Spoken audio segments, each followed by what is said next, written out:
Hello everyone, I am Varun Gupta and you are watching natural English. आज के इस verbal ability के 34th कैप्सूल में हम बहुत सारे फ्रेजल वर्ब्स, बहुत सारे वर्ड्स, बहुत सारे कॉलोकेशंस को रिवाइज करेंगे और ये आपके रेगुलर यूज में आ सकें इतना इन पर डिस्कशन भी करेंगे। Let's begin with this first sentence.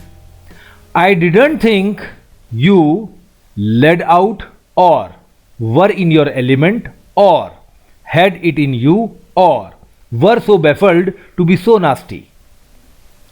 You really got going or rubbed him up the wrong way or kept him posted or penciled him in. अब देखिए, I didn't think you dash to be so nasty. Nasty का मतलब होता है इतने खराब, इतने गंदे। मैंने नहीं सोचा था कि आप डैश टू बी सो नेस्टी। अब यहां क्या आ सकता है? अब देखिए, सबसे पहला ऑप्शन है लेड आउट। ये ले आउट का पास्ट टेंस है। इसका मतलब होगा presented something in a nice way. ले आउट करना मतलब प्रस्तुत करना, प्रदर्शित करना। लेड आउट प्रस्तुत किया, प्रदर्शित किया एक अच्छे प्रकार से। अगला है were in your element. Was comfortable in a situation. I am in my element. I am comfortable in this situation. You were in your element. You were comfortable in that situation. ऐसा. Had it in you. Possessed a quality unknown till now. यदि हमें लगता है कि किसी व्यक्ति में यह क्वालिटी भी थी क्या? अरे, he had it in him. I didn't think you had it in you. मैंने कभी नहीं सोचा था कि आप में यह क्वालिटी भी थी कि आप ऐसे भी हो सकते थे। Like that. Were so baffled. Baffled का मतलब पजल्ड, कंफ्यूज्ड। वर कंफ्यूज्ड और पजल्ड सो मच। इतने ज़्यादा परेशान, इतने ज़्यादा चिंतित, इतने ज़्यादा किम कर्तव्य विमूढ़, इतने ज़्यादा अस्त व्यस्त। Were so baffled. अब बताइए यहां पर क्या आ सकता है? I didn't think you led out to be so nasty.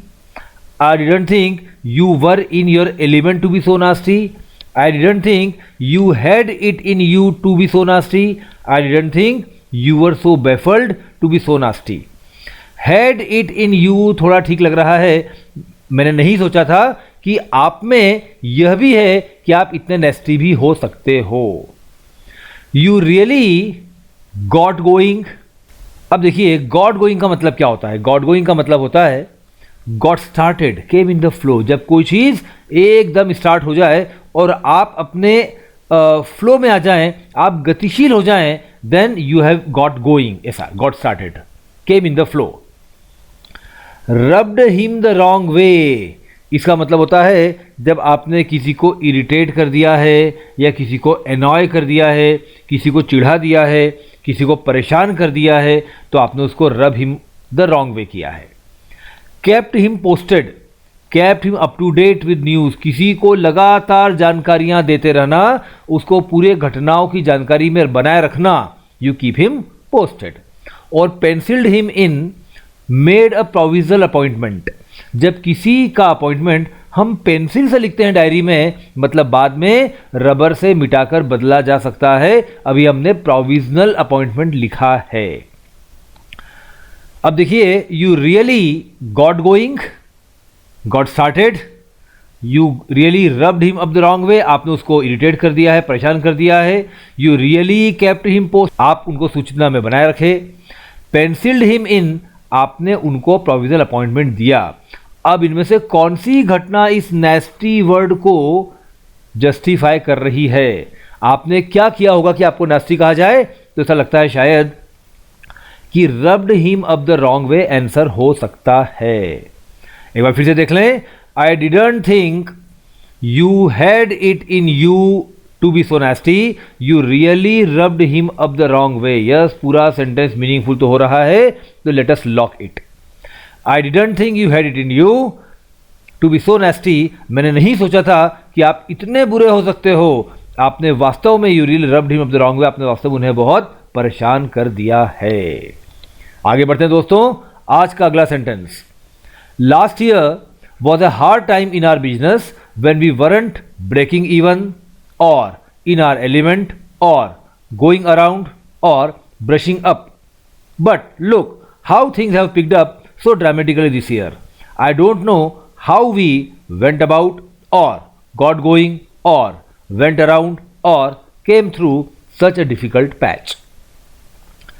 आइए देखते हैं पहले पार्ट के options. Last year was a hard time in our business. पिछला साल हमारे बिजनेस के लिए एक बहुत कठिन समय था. व्हेन वी वरंट, जब हम नहीं कर रहे थे. क्या नहीं कर रहे थे? पहला ऑप्शन है ब्रेकिंग इवन. ब्रेकिंग इवन का मतलब होता है reaching the stage of no profit no loss. यदि ये ग्राफ है, नीचे लॉस है ऊपर प्रॉफिट, तो हम जब पहले लॉस से चलते चलते प्रॉफिट पे आते हैं तो जिस पॉइंट पर हम जीरो में होते हैं इसे कहते हैं ब्रेक इवन पॉइंट.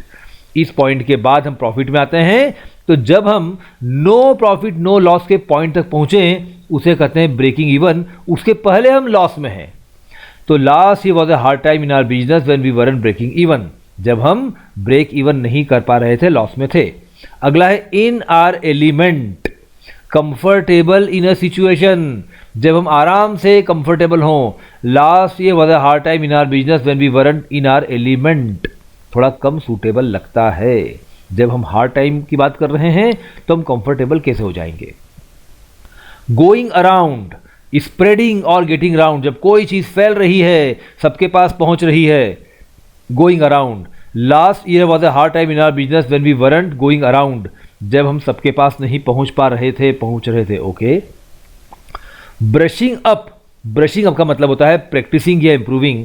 लगातार अभ्यास कर करके किसी चीज को आगे ले आना, मतलब ब्रशिंग अप करना. When we weren't brushing up. But look how things have picked up so dramatically this year.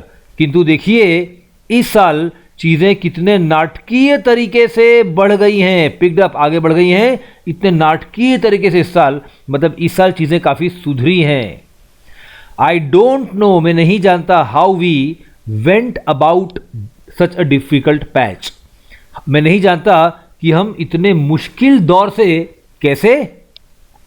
Went about का मतलब होता है dealt with a situation in a particular way. किसी अवस्था को किसी खास तरीके से डील करना. गॉट गोइंग का मतलब होता है प्रारंभ करना, फ्लो में आना, गतिशील होना. वेंट अराउंड, फैलना, स्प्रेड, गॉट राउंड, सब तक पहुंचना. केम थ्रू का मतलब होता है survived a difficult period of time. एक बहुत ही बुरे अवधि में जीत कर, जिंदा रहकर बाहर आना, उसको सर्वाइव करना. अब देखिए क्या लग रहा है. Last year was a hard time in our business when we weren't breaking even. Last year खतरनाक समय था जब हम लाभ नहीं कमा पा रहे थे, जीरो प्रॉफिट जीरो लॉस पर भी नहीं आ पा रहे थे. But look how things have picked up so dramatically this year. इस साल चीजें काफी अच्छे से आगे बढ़ी हैं. I don't know how we came through such a difficult patch. मुझे नहीं पता इस खतरनाक दौर से हम कैसे आगे जिंदा रहकर निकले.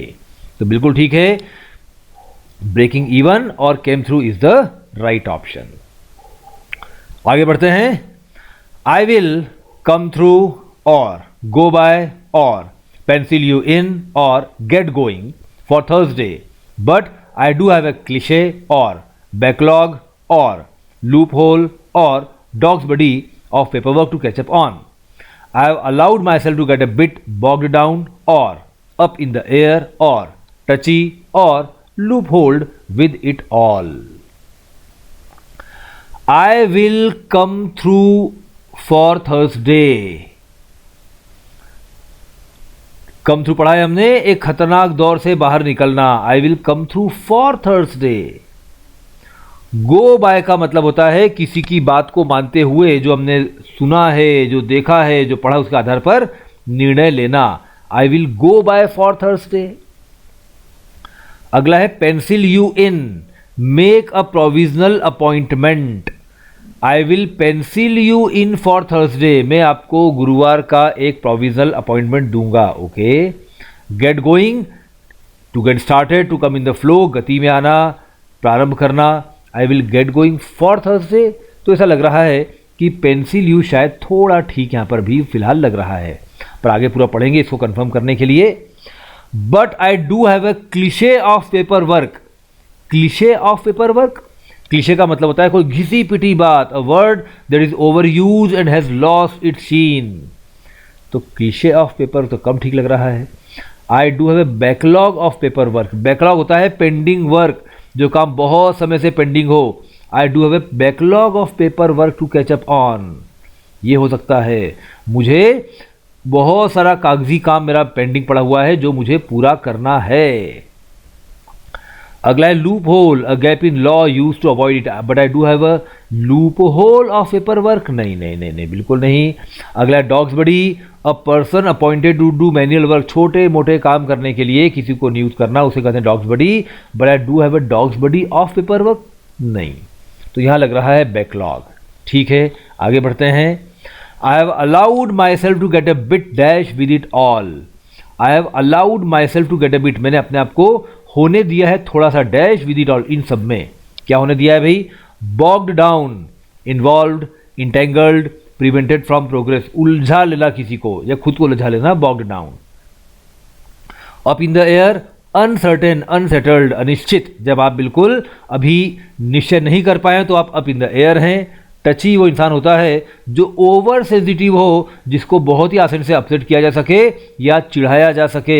और लूप होल्ड, जब कोई गैप हो किसी कानून में जिसका इस्तेमाल करके कानून को हम अवॉइड कर सकें। I have allowed myself to get a bit, मैंने खुद को क्या होने दिया है? Bogged down with it all, इन सब चीज़ों मैंने अपने आप को उलझा लिया है। ओके, तो आई will pencil you in for Thursday, but I do have a backlog of paperwork to catch up on. I have allowed myself to get a bit bogged down with it all. बिल्कुल ठीक। तो मैंने आपको गुरुवार का appointment दे दिया है, किंतु मुझे एक बहुत सारा पेपर वर्क है पुराना पेंडिंग जो पूरा करना है। मैंने खुद को इन सब चीज़ों में काफ़ी उलझा लिया है। मतलब थर्सडे को मैंने आपको दिया है अपॉइंटमेंट, पर हो सकता है कि मैं इसको आगे भी बढ़ा दूं। Thank you dear friends. Keep on watching, keep on making notes and keep on getting success in life. Thank you. All the best. Enjoy.